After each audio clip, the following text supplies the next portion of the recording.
আজ আবার বৃহস্পতিবার প্রিয়তমা। আবার আমি লিখতেছি তোমাকে নিয়ে।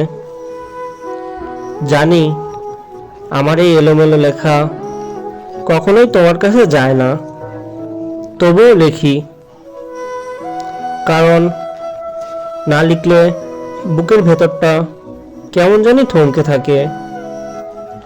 আচ্ছা প্রিয়তমা, তুমি থাইকে গেলে কি পৃথিবীর মেলা ক্ষতি হইতো?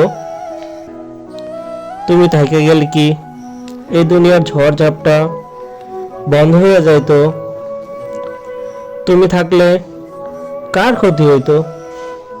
কিন্তু তুমি না থাকায় আমার মেলা ক্ষতি হয়ে গেল। মনে হয় আমার ভেতরটা কেমন খালি হয়ে গেছে। বুকের ভেতর একটা শূন্য ঘর, যার জানালায় শুধুই হাওয়া ঢুকে দীর্ঘশ্বাস হয়ে। তুমি সেই যে চইলা গেলা, আর আইলা না। আর আমি আজও ঠিক সেই জায়গায় দাঁড়িয়ে আছি, যেখান থেকে তোমাকে বিদায় দিয়েছিলাম। দিন বদলায়, মাস বদলায়, বৃহস্পতিবার ঢেউয়ের মতো আসে যায়, কিন্তু তোমার ফেরার কোনো খবর আসে না। তোমার লাগা কত কথা জমায়ে রাখছি, হয়তো তুমি কোনোদিনও শুনবা না, তবুও জমায় রাখি।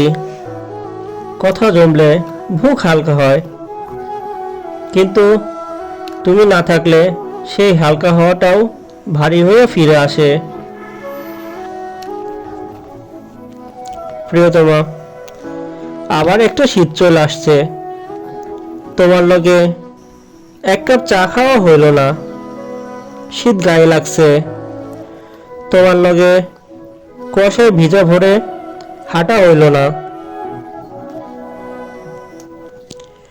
খেজুরের রসের মিষ্টি গন্ধে তোমার অলস হাসিটা দেখা হইল না। দেখলা এত কিছু বাকি, কিন্তু তুমি একটু মনে করো না। আচ্ছা প্রিয়তমা, তুমি কি সত্যিই আর আইবা না? আমার একটু কইয়া দিবা? আর কয়টা বৃহস্পতিবার পার হইলে তোমার দেখা পামো? আর কয়টা বিষাদ জমলে তুমি আইসা আমার বুকের হাহাকার থামাইবা? তোমার অনুপস্থিতিতে আমার পরাণটা ছটফট করে, বুকটা ধড়ফড় করে, মনে হয় শ্বাস বন্ধ হয়ে যাইব। তোমার কণ্ঠ শুনবার লাইগা অদ্ভুত এক তৃষ্ণা হয় এই বুকের ভেতরে। জানি তুমি শুনো না, তবু কই প্রিয়তমা, একবার কথা কও, একবার শুধু বলো আমি আছি। আইজো তুমি আইলা না। থাক, আমি আবার অপেক্ষা করবো, আবার বৃহস্পতিবার গণনা করবো।